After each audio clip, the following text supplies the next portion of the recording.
Hello everyone, welcome to another video of the 10 minute CP series. आज की video में हम बात करेंगे सॉर्टिंग और उसके टाइप्स के बारे में। सबसे पहले जानते हैं सॉर्टिंग होती क्या है। सॉर्टिंग का मतलब होता है डेटा को किसी स्पेसिफिक ऑर्डर में अरेंज करना, जैसे असेंडिंग छोटे से बड़े या फिर डिसेंडिंग बड़े से छोटे ऑर्डर में। कॉम्पिटिटिव प्रोग्रामिंग में जब भी हमें एलिमेंट्स को किसी ऑर्डर में ऑर्गेनाइज करना होता है, चाहे वो नंबर्स हों, स्ट्रिंग्स हों या फिर पेयर्स, तो हम सॉर्टिंग का यूज़ करते हैं। सॉर्टिंग से फ़ायदा क्या होता है? डेटा ऑर्गेनाइज हो जाता है और फिर सर्चिंग, कंपैरिजन या किसी भी पैटर्न को फाइंड करना बहुत ईजी हो जाता है। ये एक बेसिक स्टेप होता है कोई भी एल्गोरिथम और प्रॉब्लम के लिए। अब प्रैक्टिकल साइड की बात करें तो कॉम्पिटिटिव प्रोग्रामिंग में हमें सॉर्टिंग का कोड लिखने की ज़रूरत यूजुअली कम पड़ती है, क्योंकि C++ या पाइथन जैसे लैंग्वेजेस में already build in sorting functions available हैं। C++ में हमें STL स्टैंडर्ड टेम्पलेट लाइब्रेरी का सॉर्ट फंक्शन यूज़ कर सकते हैं, जो एफिशिएंट और ईजी दोनों होता है। इसके बारे में हम डिटेल नेक्स्ट वीडियो में बात करेंगे। अब बात करते हैं सॉर्टिंग के टाइप्स की।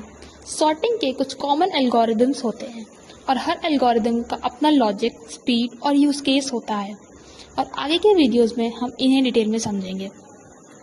हाय एवरीवन, आज की इस वीडियो में हम बात करने वाले हैं सॉर्टिंग के बारे में। यहाँ पर हम 3 तरीके की सॉर्टिंग के बारे में पढ़ रहे होंगे: selection sort, bubble sort and insertion sort. तो सबसे पहले यहाँ हम बात करते हैं सिलेक्शन सॉर्ट के बारे में। ठीक है, तो सिलेक्शन सॉर्ट, जैसा कि नाम में ही है ना सिलेक्शन, तो मतलब इससे ये आइडिया लग रहा होगा ना कि हम यहाँ पे कुछ तो सेलेक्ट करने वाले हैं, राइट। तो यहाँ पे हम क्या करते हैं, सिलेक्शन सॉर्ट में हम जो भी हमारा गिवन अनसॉर्टेड एरे होता है उसमें हम क्या करते हैं, सबसे मिनिमम एलिमेंट फाइंड करते हैं। ठीक है, और जो भी वहाँ पे फर्स्ट अनसॉर्टेड एलिमेंट होता है उसके साथ हम उसको स्वैप कर देते हैं। ठीक है, तो सिलेक्शन सॉर्ट का एल्गोरिथम क्या कहता है, हमें जो भी अनसॉर्टेड एलिमेंट है उसमें मिनिमम एलिमेंट फाइंड करना है और उसको फर्स्ट अनसॉर्टेड एलिमेंट के साथ स्वैप कर देना है। ठीक है, अब ऑब्वियस सी बात है, मैंने ऐसे बोल दिया तो आपको समझ में तो नहीं आया होगा, राइट। तो इसको एक एग्जाम्पल के साथ समझते हैं। यहाँ पर ये हमने एक अनसॉर्टेड एरे ले लिया है। यहाँ पर जो हमारा फर्स्ट अनसॉर्टेड एलिमेंट है वो क्या है, हमारे यहाँ पे 0th इंडेक्स पे 15 है, राइट। तो अब हम यहाँ पे पूरे एरे में जो सबसे हमारा मिनिमम एलिमेंट है वो हम फाइंड करेंगे। तो इस पूरे एरे में सबसे मिनिमम एलिमेंट कौन सा है, 7 है, राइट। तो अब हम क्या करेंगे, 15 को 7 के साथ एक्सचेंज कर देंगे। यहाँ पे हम 15 और 7 को एक दूसरे के साथ स्वैप कर देंगे। ठीक है, तो हमारा एरे जो है वो कुछ इस तरीके से दिखेगा। हमने फर्स्ट स्टेप अप्लाई कर दिया है, लाइक हमने फर्स्ट जो हमारा 15 है 0th इंडेक्स पे फर्स्ट अनसॉर्टेड एलिमेंट है उसको मिनिमम एलिमेंट, पूरे एरे के मिनिमम एलिमेंट के साथ स्वैप कर दिया है। तो हमारा 0th इंडेक्स पे अब हो गया हमारा 7, और हमारा 7 की प्लेस पे यानी 4th इंडेक्स पे हमारा जो है 15 आ चुका है। ठीक है, अब इसी तरीके से अब यहाँ पे हमारा जो एरे का इतना पार्ट है वो सॉर्ट हो चुका है, और अब जो हमारा अनसॉर्टेड एरे है वो हमारा इतना अनसॉर्टेड एरे है। ठीक है, अब यहाँ पे जो हमारा मिनिमम एलिमेंट है वो है यहाँ पे हमारा 11, राइट। तो अब हम 26 को 11 के साथ स्वैप कर देंगे। तो फिर हमारा सेकेंड स्टेप के बाद हमारा एरे कुछ ऐसे दिखेगा। ठीक है, तो यहाँ पे हमारा 7 और 11 को हमने 26 के साथ स्वैप कर दिया है। तो 5th इंडेक्स पे हमारा 26 हो चुका है और फर्स्ट इंडेक्स पे हमारा 11 हो चुका है। तो यहाँ पे हमारी इतनी एरे जो है वो सॉर्ट हो चुकी है, और ये हमारा अनसॉर्टेड, ये बचा हुआ अनसॉर्टेड एरे। अब यहाँ पे सेम इसी तरीके से हम इस बचे हुए एरे में मिनिमम एलिमेंट फाइंड करेंगे और फिर इसको 32 के साथ स्वैप कर देंगे। तो यहाँ पे हमारा मिनिमम एलिमेंट कौन सा है, 15 है, राइट। तो अब हम 15 को 32 के साथ स्वैप कर देंगे। तो फिर हमारा एरे कुछ इस तरीके से दिखेगा। अब यहाँ पे हमारा 15 तक हमारा एरे सॉर्ट हो चुका है, इतना पार्ट हमारा सॉर्ट हो चुका है, और अब इस अनसॉर्टेड पार्ट में हम मिनिमम एलिमेंट फाइंड करके स्वैप कर देंगे। अब यहाँ पे 21 खुद ही मिनिमम है तो हमें स्वैप करने की ज़रूरत नहीं है। फिर हम इसी तरीके से अब इतना पार्ट हमारा एरे का सॉर्ट हो जाएगा, देन हम इसमें मिनिमम एलिमेंट फाइंड करेंगे जो कि 26 है। तो हम 26 को 32 के साथ स्वैप कर देंगे एंड फाइनली हमारा जो पूरा कंप्लीट एरे है वो सॉर्ट हो जाएगा। सिलेक्शन सॉर्ट में हमारा की ऑब्जर्वेशन क्या है कि हम हर स्टेप में जो है ith इंडेक्स से n-1 तक जा रहे हैं।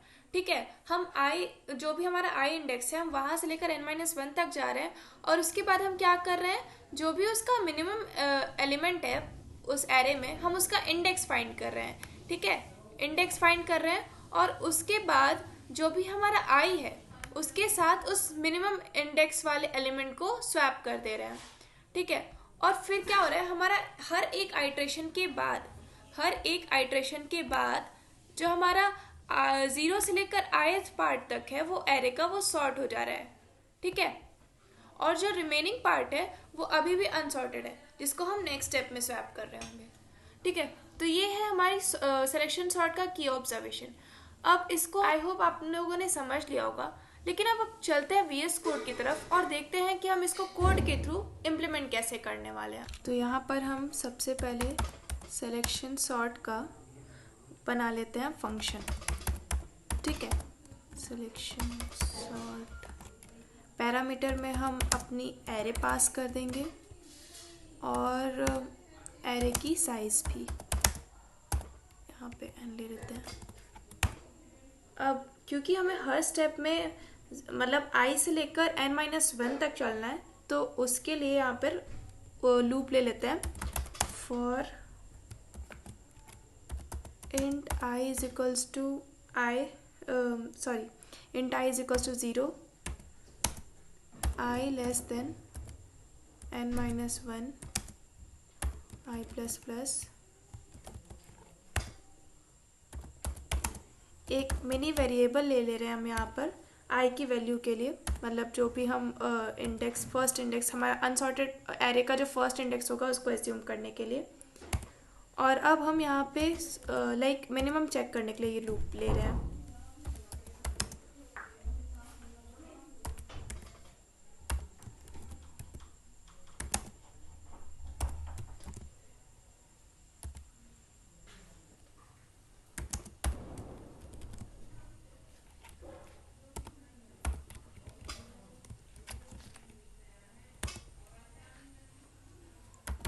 If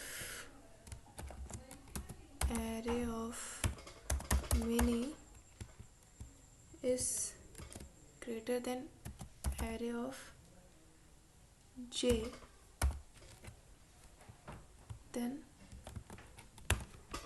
mini is equals to j। यहाँ पर हम जो है चेक कर रहे हैं कि हमारा मिनिमम इंडेक्स कौन सा है, और अगर मिनिमम इंडेक्स हमारा जो भी होगा हम यहाँ पे मिनी वेरिएबल में स्टोर कर देंगे। ठीक है, और यहाँ पर हम स्वैप कर देंगे। एक टेम्परेरी वेरिएबल ले लेते हैं। ठीक है,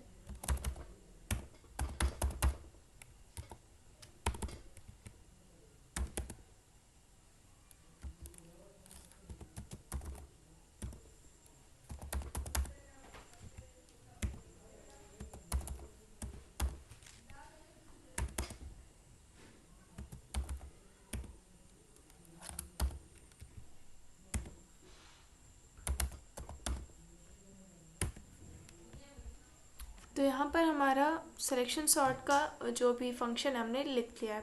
ठीक है, तो ये लूप हमारा जो हमने बताया था ना i से लेकर n-1 तक चलने के लिए, और यहाँ पर ये लूप मिनिमम फाइंड करने के लिए, और यहाँ पर हम स्वैप कर रहे हैं। अब फटाफट हम मेन फंक्शन में इसको इम्प्लीमेंट करके देख लेते हैं। ठीक है, तो यूज़र से हम एरे की साइज ले लेते हैं।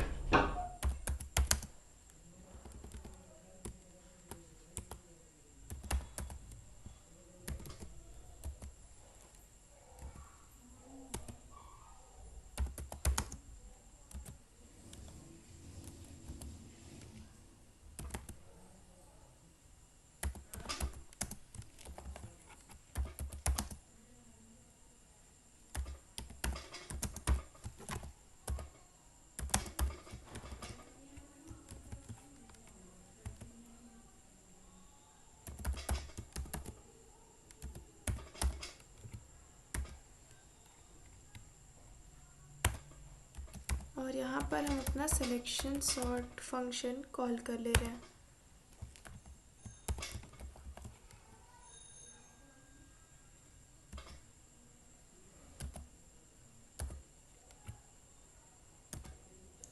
और यहाँ पर हम अपना एरे जो है प्रिंट करा लेते हैं।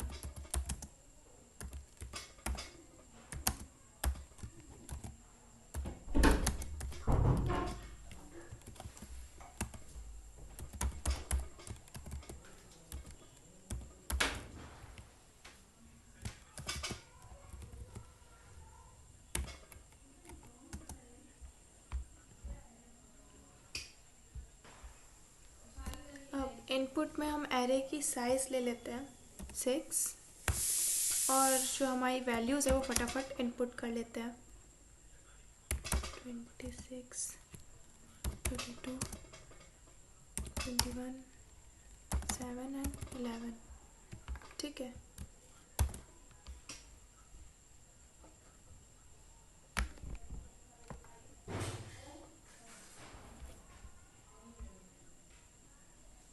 तो यहाँ पर जो हमारा एरे है वो आप देख सकते हैं कि सॉर्ट हो चुका है असेंडिंग ऑर्डर में।